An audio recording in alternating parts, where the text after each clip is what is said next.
Agriculture remains one of Oklahoma's leading industries, and cattle have been a big part of that success, despite Mother Nature not making it easy on ranchers. Joining us now from the Oklahoma State Fairgrounds is our Andy Barth. Elisa, each year thousands of students pass through these doors showing livestock. It's an Oklahoma tradition and a very big industry, but one that's facing some definite challenges thanks to our Oklahoma weather.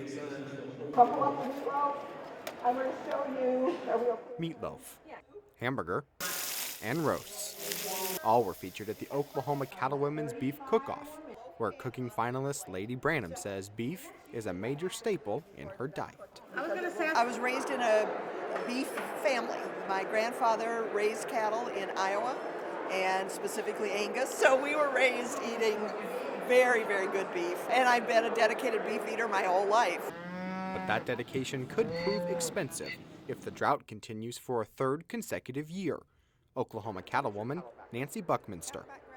My husband and I run a cow and calf operation near Lahoma, Oklahoma, and that's our main source of income. An income threatened by the lack of rain.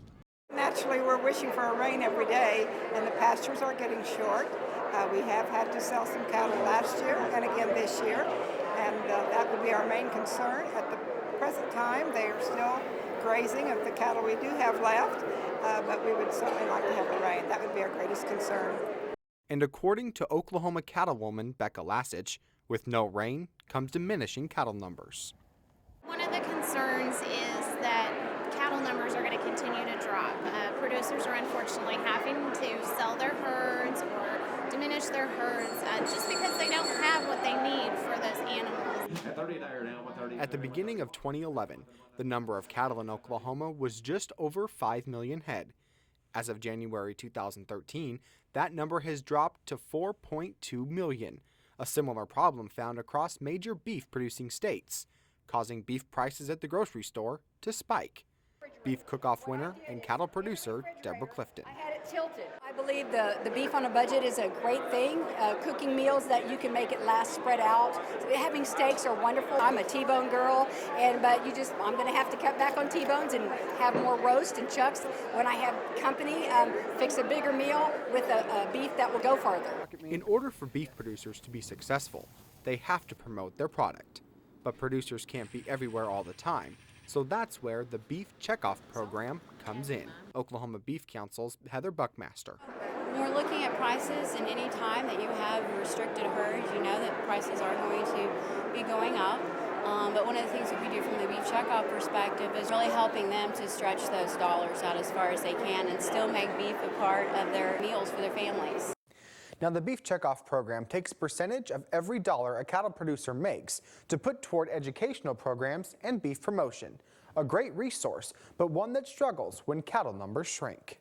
The concerns we obviously have right now is it impacts everybody. So when we have a herd that's constricting, our checkoff revenues are constricting as well. But like everybody else, we're tightening our belt and finding those everywhere we can that we can possibly cut. We're making those cuts while still working to keep effective programs into the front of the public. From feeding to marketing, everyone agrees the solution is as simple as water, rain, rain, rain. And it can't come soon enough. Now, cattle producers aren't the only ones worried about weather conditions. Everything that goes into feeding cattle, from hay to grain, are at risk for low yields, causing a ripple effect in price jumps. So Andy, how has Oklahoma weather changed this year? Well, Lisa, currently the entire state of Oklahoma is still under some level of drought. But thanks to some earlier moisture, much of the state has decreased from its previous exceptional drought status. But climatologists say we are still a long way from becoming drought-free. All right. Thank you so much, Andy. You're welcome, Elisa.